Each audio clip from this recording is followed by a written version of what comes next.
yang sedang dilakukan revisi ini adalah untuk perkuatan TNI sebagai institusi berkenaan misalnya dengan isu penugasan-penugasan, jangan itu kemudian dimaknai sebagai fungsi ABRI, tidak.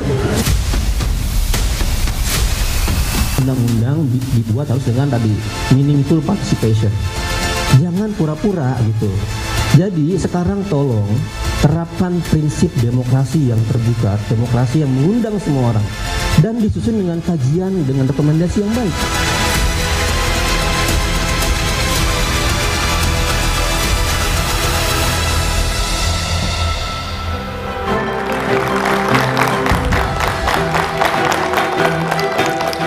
Selamat malam.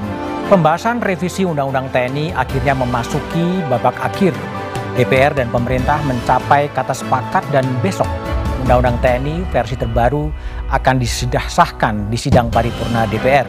DPR dan pemerintah seakan tak bergeming di tengah kritikan publik dan sejumlah catatan bahwa penolakan terhadap sejumlah pasal dalam revisi ini seakan hanya berlalu lalang.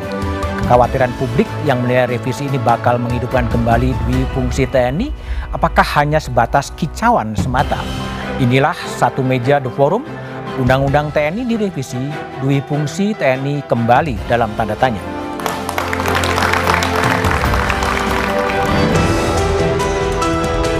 Apakah RUU tentang perubahan atas Undang-Undang Nomor 34 Tahun 2004 tentang TNI dapat kita setujui untuk selanjutnya dibawa ke pembicaraan tingkat 2 pada rapat paripurna DPR RI untuk disetujui menjadi undang-undang?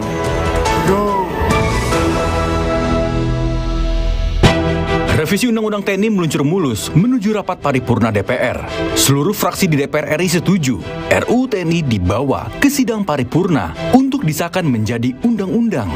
Fraksi PDI Perjuangan menyatakan RUU TNI dapat memperkuat hubungan dan kerjasama antara TNI dengan seluruh komponen bangsa, sehingga meningkatkan kepercayaan publik terhadap situasi pemerintah, sekaligus juga memperkuat kedudukan Tentara Nasional Indonesia dalam bertugas.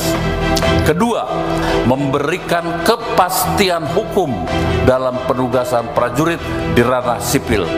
Hal ini bertujuan untuk memberikan landasan yang jelas bagi prajurit TNI yang bertugas di luar bidang pertahanan. Sementara, Menteri Hukum Supratman Andi Aktas mengatakan, melalui RUU TNI, prajurit TNI dapat memberikan kontribusi dalam mendukung pencapaian tugas kementerian dan lembaga. Selain itu, untuk mendukung optimalisasi pencapaian tugas dan fungsi kementerian lembaga dalam mencapai tujuan negara, prajurit Tentara Nasional Indonesia sesuai dengan kekhususannya dapat memberikan kontribusinya. Sebelumnya gelombang penolakan terhadap RUU ini terus disuarakan oleh beragam kalangan karena ada sejumlah pasal dalam RUU ini yang mengancam supremasi sipil dan demokrasi. Koalisi masyarakat sipil juga menuding pembahasan RUU TNI tidak transparan dan terkesan kejar setoran. Rapat pembahasan daftar inventarisasi masalah misalnya terkesan dilakukan diam-diam dan tertutup di sebuah hotel mewah. Pembahasan RUU ini juga dianggap mengabaikan partisipasi publik yang menjadi salah satu prasyarat pembentukan undang-undang. Padahal dari awal gitu ya tidak pernah ada ruang perlibatan partisipasi masyarakat secara bermakna untuk proses pembahasan RUU TNI. Yang kedua, kami juga menyoroti proses yang sangat cepat gitu ya. Salah satu yang paling dikritik adalah pasal 47 yang mengatur jabatan sipil yang diduduki oleh prajurit TNI aktif. Terdapat 14 jabatan sipil yang dapat diduduki prajurit TNI. Koalisi masyarakat sipil khawatir RUU TNI bakal membuat dwi fungsi TNI kembali di negeri ini. BIM itu bermasalah. Terdapat pasal-pasal yang akan mengembalikan militerisme atau dwi fungsi TNI di Indonesia. TNI dilatih, dididik, dan disiapkan untuk perang, bukan untuk fungsi non-pertahanan seperti duduk di jabatan sipil. Sejak muncul ke permukaan, revisi UU TNI menuai banyak penolakan. Namun, para anggota Dewan di Senayan terkesan mengabaikan berbagai kritik dan masukan yang disuarakan. Kecemasan dan kekhawatiran publik soal regulasi ini akan menghidupkan kembali dui fungsi TNI dianggap berlebihan. Revisi UU TNI ini akan menjadi batu uji komitmen pemerintah dan DPR RI terhadap demokrasi dan amanat reformasi.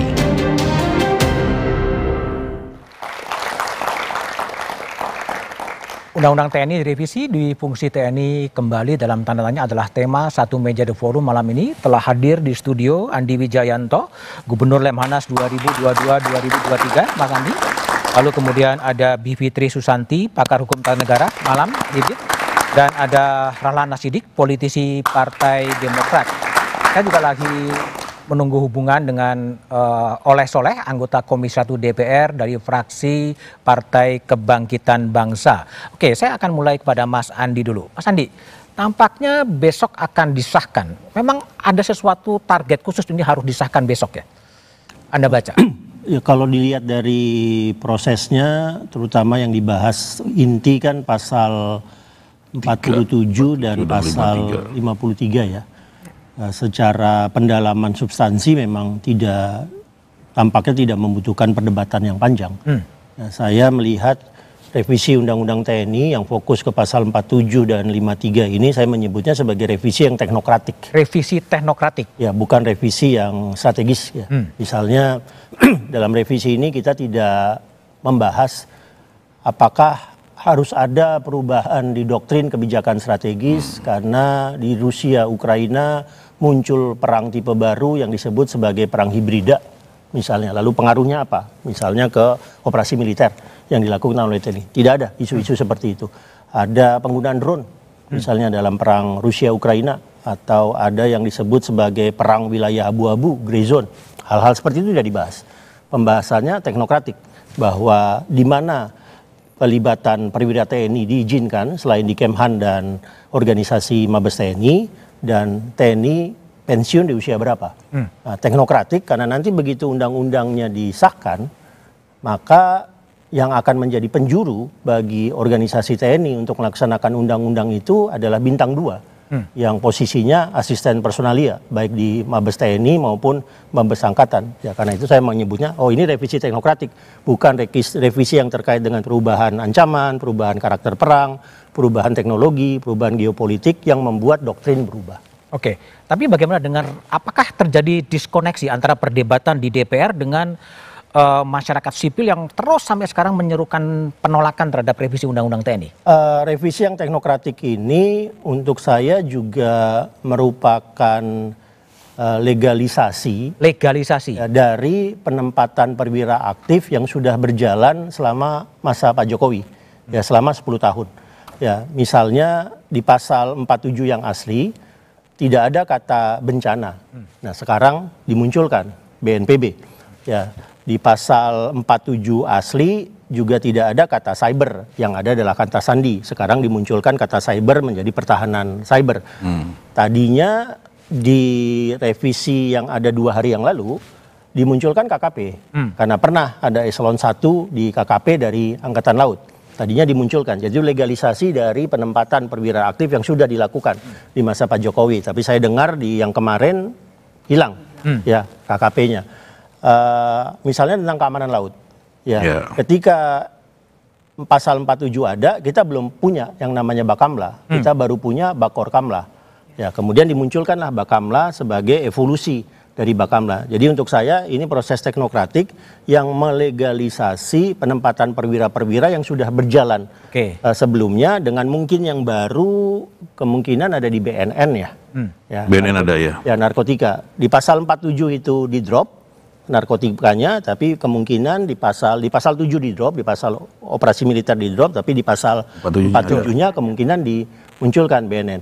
Nah, nanti perdebatan paradigmatiknya adalah TNI berperankah untuk perbatasan? Berperan. TNI berperankah katakanlah untuk bencana? Berperan. Tapi apakah harus ada TNI aktif dalam organisasi itu? Nah, itu belum tentu. Nah, jadi misalnya Amerika Serikat punya Homeland Security. Ya, Amerika Serikat punya satuan anti teror kayak Delta Force, Navy SEAL dan seterusnya. Apakah ada perwira aktif dalam Homeland Security Amerika Serikat? Tidak ada. Tapi apakah Homeland Security bisa meminta bantuan Delta Force? Bisa. Ya, katakanlah seperti itu. Atau katakanlah Amerika Serikat punya BNPB, namanya FEMA. Ya. Apakah di dalam FEMA ada perwira aktif? Tidak ada. Apakah FEMA bisa meminta bantuan militer, misalnya National Guard yang ada di negara-negara bagian untuk menjadi penanggap pertama saat bencana? Bisa. Tanpa ada di struktur FEMA. Ini masalah paradigmatik saja. Kayak misalnya Coast Guard ya. Coast Guard itu di negara lain diarahkan menjadi organisasi sipil. Ya, Coast Guard. Nah, di Indonesia itu hibrida. Ya, organisasi yang pure militer tidak, organisasi yang sipil juga tidak. Karena misalnya kepalanya adalah bintang 3 Angkatan Laut. Ya, tapi Jepang Coast Guard-nya 100% sipil. Amerika Serikat selalu pindah-pindah. Ya, Amerika Serikat itu Coast Guard-nya pernah di bawah Kementerian Perhubungan, pernah di bawah Kementerian Pertahanan, sekarang Coast Guard-nya berada di bawah Kementerian Homeland Security. Ya, karakternya sipil, murni sipil, tidak ada angkatan laut di situ. Coast Guard-nya bisa meminta bantuan Navy-nya Amerika Serikat, bisa dengan permintaan, dukungan dan seterusnya. Lagi-lagi ini masalah paradigmatik. Bagaimana militer dilibatkan untuk membantu tugas-tugas sipil pada saat ada kondisi-kondisi tertentu. Rahlan Nasidik yang pernah juga aktivis di Imparsial dan sekarang politisi Partai Demokrat. Kemarin teman-teman Kontras, Wali Mas Agil masuk ke Hotel Fairmont dan kemudian ingin merangsak masuk sebagai sebuah protes agar RUU TNI itu dihentikan. Apa yang Anda baca dari aktivis yang menyerukan penolakan yang sangat luar biasa itu? Saya kira kita sebetulnya bisa merangkum dan menempatkan semua polemik ini ke dalam suatu konstruksi dari usaha bersama untuk memproduksi dan memelihara ketatanegaraan dan kepolitikan yang demokratik gitu. Jadi seharusnya protes dari kalangan civil society itu dari awal memang ditanggapi dengan satu pengertian bahwa ini adalah suatu civic courage gitu dari kalangan masyarakat sipil untuk mempertahankan demokrasi yang kendati memang harus diakui memiliki akar traumatis begitu ya terhadap kekerasan militer di zaman Orde Baru yang kemudian dilembagakan dalam difungsi ABRI. Namun ini sejenis trauma yang sehat gitu karena dia berfungsi untuk memelihara demokrasi begitu. Barangkali kalau kita bisa merujuk kepada satu pendapat dari seorang filsuf yang namanya Judith Sklar gitu, dia menunjukkan bahwa di Indonesia ini ide untuk memelihara kebebasan itu sebetulnya punya akar historis gitu, bukan sesuatu yang semata-mata dipetik dari langit begitu. Jadi dalam konteks konstruksi ini harusnya sedari awal misalnya ini memang dianggap sebagai suatu upaya perbedaan pendapat di dalam konteks pemeliharaan tatanan demokratik itu. Jadi jangan dilihat sebagai suatu ambungan. Satu penempatan yang dituntun sepenuhnya oleh pandangan partisan gitu, sebetulnya begitu. Tapi juga dalam konstruksi yang sama kita bisa mengatakan teman-teman dari kalangan civil society ini juga mestinya bisa melihat bahwa trauma yang sama juga dimiliki oleh kalangan-kalangan lain termasuk partai politik. Karena saya kira nggak ada yang mau partai politik ini yang menginginkan difungsi ABRI kembali. Karena korban pertama dari difungsi ABRI itu pasti adalah kebebasan partai politik. Partai politiknya pasti diberangus begitu. Jadi bukan cuman kalangan civil society yang menginginkan itu.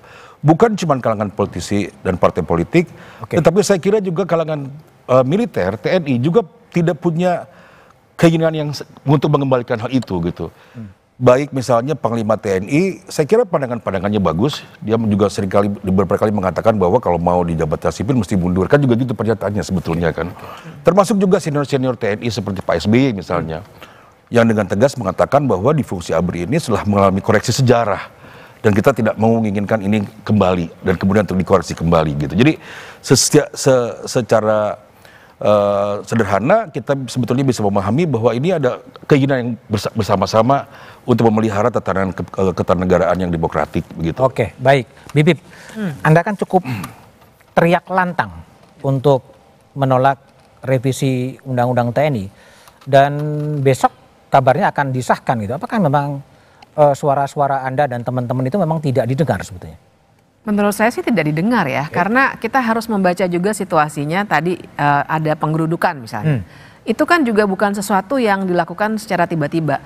Perlu diketahui bahwa upayanya koalisi untuk reformasi sektor keamanan tuh dari zamannya Bang Rahlan juga masih diimparsial, dari Munir juga dengan Andi Wijayanto. Dari Cak Munir juga, dari Mas Andi juga, kemarin juga cerita tuh beberapa teman.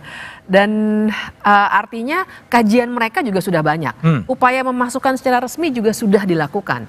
Tapi tiba-tiba rapatnya ditutup. Nah, kemudian ada yang kedua, waktu setelah penggerudukan itu koalisi diundang. Tapi kan juga lucu, undangannya tanggal 18 untuk acara tanggal 18 juga. Dan datang tapi kan?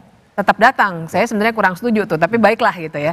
Masalahnya juga draftnya juga kami tidak pernah dapat sebenarnya. Makanya tadi kan masih yang ini draftnya mungkin yang udah tinggal 15 atau 16 atau dan lain-lain. Sampai barusan saya masih berdebat sama teman, jadi mana nih yang draft terakhir. Sampai sekarang juga nggak jelas draftnya. Nggak jelas, karena kami dapat dari WhatsApp, barangkali Mas Budiman juga begitu. Harusnya itu kan ada di website DPR. Yang normalnya kan harusnya begitu. Kenapa yang ini bahkan besok mau diketok, publik belum tahu memangnya serahasia apa, karena ini undang-undang levelnya, bukan strategi pertahanan gitu ya. Nah ini yang saya kira harus kita baca. Memang proses legislasinya juga cacat. Cacat ya, ada problem di situ ya, ada problem besar. Ya. Oke, baik. Apakah betul revisi Undang-Undang TNI akan mengembalikan dwi fungsi TNI seperti pada era Orde Baru? Kita bahas setelah jeda berikut ini. Ya itu memang